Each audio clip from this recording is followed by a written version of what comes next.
એક સ્ત્રી રોજ સવારે એક આલીશાન ફેક્ટરીના ગેટ પાસે જઈને ઊભી રહેતી.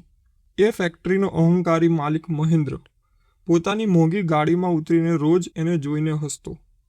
આખી દુનિયા સામે એનો મજાક ઉડાવતો અને એને ભિખારી કહીને ધિક્કારતો. પણ એ દિવસે જ્યારે એ રહસ્ય પરથી પડદો ઉચકાયો અને એ સ્ત્રીની સાચી ઓળખાણ સામે આવી, ત્યારે એ ફેક્ટરીના માલિકના પગ નીચેથી જમીન સરકી ગઈ અને એનો બધો જ ઘમંડ અને એનો બધો જ અહંકાર થોડા જ ક્ષણમાં કાગળના મહેલની જેમ તૂટીને વિખરાઈ ગયો. મિત્રો, આ વાર્તા સાંભળ્યા પછી તમે જિંદગીમાં ક્યારેય કોઈ પણ ગરીબ કે લાચાર વ્યક્તિ સામે જોઈને હસવાની ભૂલ નહીં કરો. આ વાર્તા માત્ર એક સ્ત્રીના સંઘર્ષની નથી, પણ અહંકાર અને ન્યાયના એવા યુદ્ધની છે જે તમારા રૂવાટા ઊભા કરી દેશે. મિત્રો, વાત છે 15 માર્ચ 2024ની. વાર્તા શરૂ થાય છે ગુજરાતના એક નાના શહેરથી, જ્યાં એક બહુ મોટી કાપડની ફેક્ટરી હતી. આ ફેક્ટરી આખા જિલ્લામાં પ્રખ્યાત હતી અને સેંકડો ગરીબો તેમજ મધ્યમ વર્ગના મજૂરો અહીં સવાર સાંજ પોતાનો પરસેવો પાડીને રોજીરોટી કમાતા. આ આખી સલ્તનતના રાજા હતા મહેન્દ્રભાઈ, જેમનામાં સંપત્તિ અને સત્તાનો નશો એવો હતો કે તેઓ હવામાં ઉડતા હોય. મહેન્દ્ર માટે ગરીબો માણસ એટલે માત્ર કચરો અને તેમના પગની જૂતી સમાન હતા. જ્યારે પણ કોઈ ગરીબ, ભિખારી કે લાચાર માણસ એમની સામે આવતો, ત્યારે મહેન્દ્રના હોઠ પર દયાના બદલે એક કુટિલ અને ઝેરીલું સ્મિત આવી જતું. એ માનતો કે દુનિયામાં પૈસાથી બધું જ ખરીદી શકાય છે અને ગરીબો પાસે કોઈ આત્મસન્માન હોતું જ નથી. પણ કહેવાય છે ને કે સમય હંમેશા એક સરખો નથી રહેતો. આ ફેક્ટરીના ગેટ પર એક દિવસ એવી સ્ત્રીનો પ્રવેશ થયો જેમનું નામ હતું નીતાબેન. શરીર પર એકદમ જૂની અને ફાટેલી સાડી, ચહેરો પરિસ્થિતિના લીધે થાકેલો અને આંખોમાં ઊંડું દર્દ હતું. પણ એ દર્દની પાછળ એક અજીબ વાત પણ છુપાયેલી હતી. માત્ર 6 મહિના પહેલાં જ એમના પતિનું એક અકસ્માતમાં અચાનક જ અવસાન થઈ ગયું હતું અને ઘરના કામદાર વ્યક્તિ ચાલ્યા જતાં જ આખું ઘર વેરવિખેર થઈ ગયું હતું. 2 નાના બાળકોની સ્કૂલ ફી અને રોજના ખાવા પીવાના પણ ફાંફા પડી ગયા હતા અને કોઈ સગા સંબંધીઓએ મુશ્કેલીના સમયે સાથ ન આપ્યો. અંતે માસૂમ બાળકોનું પેટ ભરવા માટે આ ક્યારેય કોઈની સામે માથું ન ઝુકાવનારી સ્ત્રીએ મન પર પથ્થર મૂકીને હાથ લાંબો કરવાનો નિશ્ચય કર્યો અને એ આવીને ઊભી રહી ગઈ ફેક્ટરીના ગેટ પર. 2 દિવસ પછી નીતાબેન ફરીથી ગેટ પાસે અત્યંત લાચારીથી ઊભી હતી ત્યારે જ મહેન્દ્રભાઈની ચમકતી ગાડી ત્યાં આવીને ઊભી રહી. મહેન્દ્ર જેવો બહાર નીકળ્યો કે તરત જ તેની નજર નીતાબેન પર પડી અને તેનો ચહેરો ગુસ્સાથી લાલ થઈ ગયો. એને સિક્યુરિટી પર જોરથી રાડ પાડીને કહ્યું, "આ ડોસી ફરી પાછી અહીં આવી ગઈ. આ મારી ઇન્ટરનેશનલ ફેક્ટરી છે.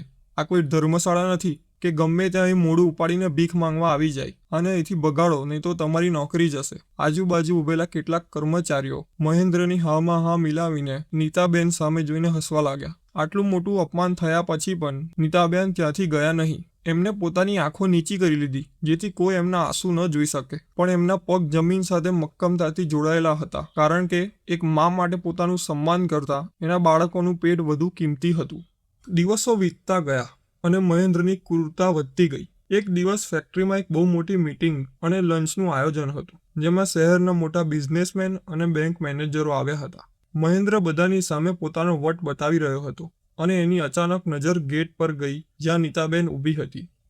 મહેન્દ્રને પોતાના મહેમાનો સામે એક ક્રૂર રમત રમવાનું સૂઝ્યું.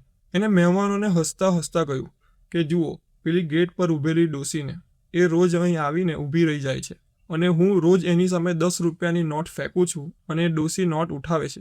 મારા માટે આ બહુ સસ્તું રોજનું એન્ટરટેનમેન્ટ છે. બધા મહેમાનો જોર જોરથી હસવા લાગ્યા અને મહેન્દ્રએ ખિસ્સામાંથી નોટ કાઢીને હવામાં ઉડાડી, જે નીતાબેનના પગ પાસે જઈને પડી.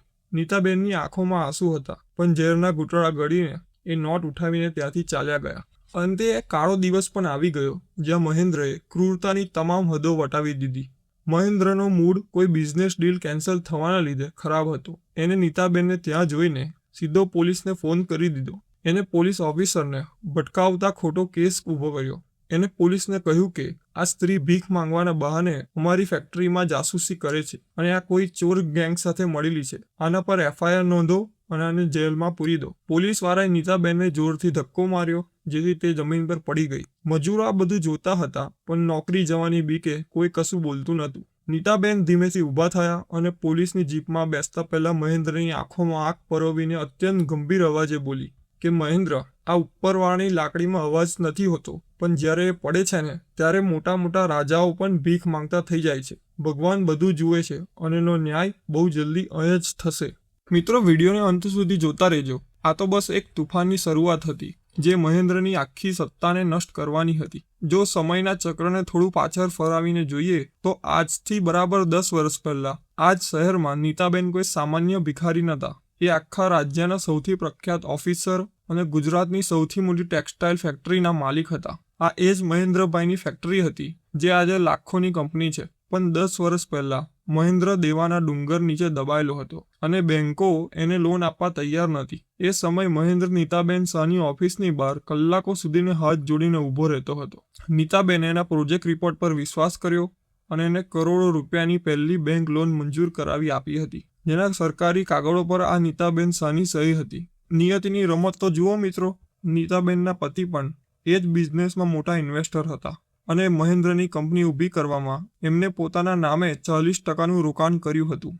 પણ પતિના અચાનક અવસાન પછી નીતાબેન આઘાતમાં સરી પડ્યા હતા અને એ જ તકનો લાભ લઈને એના સગા સંબંધીઓએ ઘરમાંથી કાગળો ગાયબ કરી દીધા, બેંકના ખાતા સીઝ થઈ ગયા અને નીતાબેન પાસે કોઈ પુરાવો નહોતો બચ્યો કે આટલી મોટી મિલકતના માલિક છે. પરિણામે એક કરોડપતિ સ્ત્રી રાતોરાત રોડ પર આવી ગઈ. પણ મહેન્દ્ર એ વાત ભૂલી ગયો હતો કે નીતાબેન એક ઓફિસર છે. જેલમાં વિતાવેલી એ એક રાત નીતાબેન માટે કોઈ સજા નથી, પણ એનો માસ્ટર પ્લાન હતો. નીતાબેને ગુપ્ત રીતે પોતાનો એક જૂનો અને વફાદાર ક્લાયન્ટ જે સુપ્રીમ કોર્ટમાં વકીલ હતો તેનો સંપર્ક કર્યો.